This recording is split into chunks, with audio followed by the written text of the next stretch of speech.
नमस्कार दोस्तों, बनाया स्कूल में आप सभी का स्वागत है। जैसा कि हम जानते ही हैं, व्याकरण के 3 भाग होते हैं, वर्ण विचार, शब्द विचार, वाक्य विचार। वर्ण विचार हम पिछली वीडियो में जान ही चुके हैं। आज की वीडियो में हम जानेंगे शब्द विचार। शब्द विचार का हमारे जीवन में क्या महत्व है। जिस प्रकार हमारे जीवन में अनुशासन होना बहुत महत्व रखता है, ठीक उसी प्रकार हमारे शब्दों में भी एक अनुशासन होना चाहिए, ताकि हम जब किसी के सामने अपने विचारों को या शब्दों को प्रकट करें तो उसमें कोई भी अशुद्धि ना हो। इस अशुद्धि को दूर करने के लिए आज हम शब्द विचार के बारे में जानेंगे। शब्द विचार के अंतर्गत हम जानेंगे शब्द विचार की परिभाषा, शब्द किसे कहते हैं, शब्द विचार का वर्गीकरण और अंत में हम जानेंगे शब्द विचार से संबंधित कुछ प्रश्न। तो चलिए दोस्तों, अब हम शुरू करते हैं शब्द विचार की परिभाषा। ध्वनियों के मेल से बने सार्थक वर्ण समूह जैसे शब्द की परिभाषा, भेद, उपभेद, संधि विच्छेद, रूपांतरण, निर्माण आदि से संबंधित नियमों पर विचार किया जाता है। अर्थात हम शब्द विचार में जानेंगे शब्द की परिभाषा, शब्द के भेद, उपभेद, संधि विच्छेद किस प्रकार किया जाता है, या एक शब्द को दूसरे शब्द में परिवर्तन किस तरह से कराया जाता है, इसका अर्थ है रूपांतरण।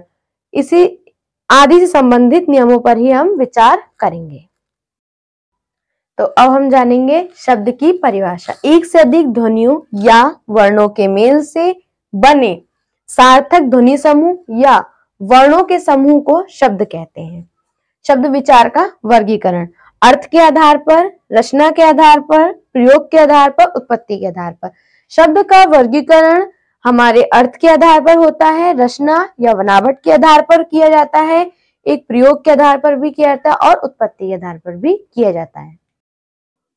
अर्थ के आधार पर शब्द को 2 भागों में बांटा गया है, सार्थक शब्द, निरर्थक शब्द। सार्थक शब्द वे शब्द होते हैं जिनका कोई अर्थ होता है, उन्हें सार्थक शब्द कहते हैं, जैसे गुलाब, पृथ्वी, चारपाई आदि।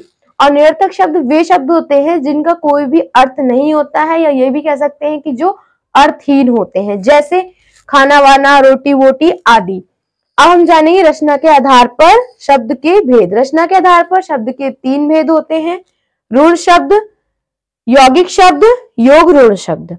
रूढ़ शब्द वे शब्द होते हैं जो कुछ अर्थ प्रकट करते हैं, रूढ़ शब्द कहलाते हैं, परंतु इनके टुकड़े करने पर उनका अर्थ ना निकले तो रूढ़ शब्द कहलाएंगे, जैसे नल, जल, कल, रात। अगर हम इन्हें तोड़ते हैं तो किस तरह से तोड़ेंगे, जल को तोड़ते हैं जा और ला, कल को का और ला, तो इनका कोई अर्थ नहीं निकल रहा है। लेकिन फिर सेकंड है यौगिक शब्द। ये शब्द 2 या 2 से अधिक शब्दों के योग से बने होते हैं और इनको तोड़ने पर इनका अर्थ भी निकल कर आता है, तो यौगिक शब्द कहलाते हैं, जैसे शीश महल, शीश प्लस महल, कुपुत्र, कु प्लस पुत्र आदि। थर्ड है योग रूढ़ शब्द। 2 शब्दों के मेल से बनते हैं और किसी विशेष अर्थ को बताते हैं, यानी कि इनका भी मेल 2 शब्दों के योग से होता है और किसी विशेष अर्थ को भी बताते हैं, जैसे नील कंठ, नीले कंठ वाला। प्रयोग के आधार पर शब्द भेद। विकारी शब्द शब्द को जब वाक्यों में प्रयोग किया जाता है तो उन वाक्यों में जब लिंग, कारक और वचन आदि के अनुसार परिवर्तन हो जाता है तो ऐसे शब्दों को विकारी शब्द कहते हैं। अर्थात हम कह सकते हैं कि जिन वाक्यों में वचन, कारक, लिंग सम्मिलित होते हैं उन्हें विकारी शब्द कहते हैं। उदाहरण, लिंग, लड़का पढ़ता है, लड़की पढ़ती है। लड़का पढ़ता है यानी कि ये पुल्लिंग है और लड़की पढ़ती है स्त्रीलिंग है। वचन, लड़का पढ़ता है, लड़के पढ़ते हैं, तो ये एक वचन है और ये बहुवचन है। कारक, लड़का पढ़ता है, लड़के को पढ़ने दो। इसमें हमारा कारक नहीं दिया है, लेकिन इसमें कारक हमारा को दिया गया है। विकारी शब्द 4 प्रकार के होते हैं, संज्ञा, सर्वनाम, विशेषण, क्रिया। अब जानेंगे अविकारी शब्द।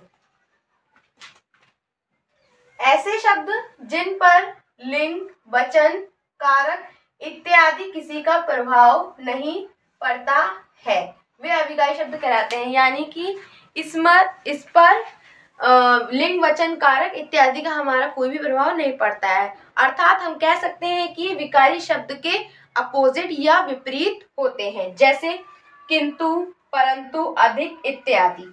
यदि हम किंतु, परंतु और अधिक में कारक, लिंग, वचन का परिवर्तन करने का प्रयास करेंगे तो इसमें कोई भी परिवर्तन नहीं होगा।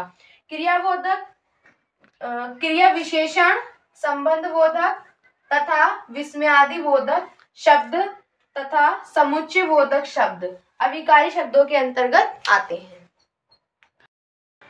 उत्पत्ति के आधार पर शब्द के 4 भेद होते हैं। तत्सम शब्द, तत्सम शब्द का शाब्दिक अर्थ होता है तत् प्लस सम, जहाँ तत् का अर्थ होता है उसके और सम का अर्थ होता है समान।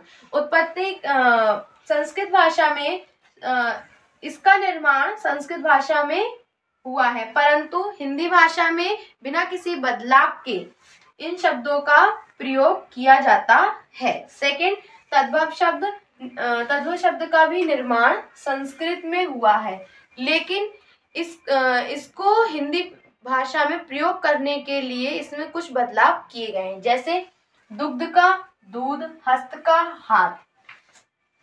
थर्ड है देशज शब्द, ऐसे शब्द जो स्थानीय बोलियों से हिंदी में आए हैं, यानी कि जो हमारी अलग अलग स्थानों में बोलियां बोली जाती हैं, इसमें वो शब्द प्रयोग है, जैसे गुलाब जामुन, पेट, लुटिया आदि। विदेशी शब्द भारत के बाहर से हैं, परंतु बिना बदलाव के हिंदी में प्रयोग किए जाते हैं, जैसे इंग्लिश, अंग्रेजी में कॉलेज, रेडियो, और फारसी का जो शब्द है वो है अनार, चश्मा आदि। अरबी भाषा का शब्द है अमीर, खत आदि। तो अब हम जानेंगे कुछ महत्वपूर्ण प्रश्न। ये प्रश्न आपको अपने आप सॉल्व करने हैं। पहला प्रश्न है हमारा, शब्द विचार व शब्द किसे कहते हैं? शब्द के प्रकार बताइए। अर्थ व प्रयोग के आधार पर शब्दों के प्रकार बताएं। देशज शब्द किसे कहते हैं? तद्भव व तत्सम शब्द किसे कहते हैं? तो आपको हमारी वीडियो कैसी लगी हमें कमेंट बॉक्स में जरूर बताएं। धन्यवाद और अगली वीडियो का थोड़ा इंतजार करें।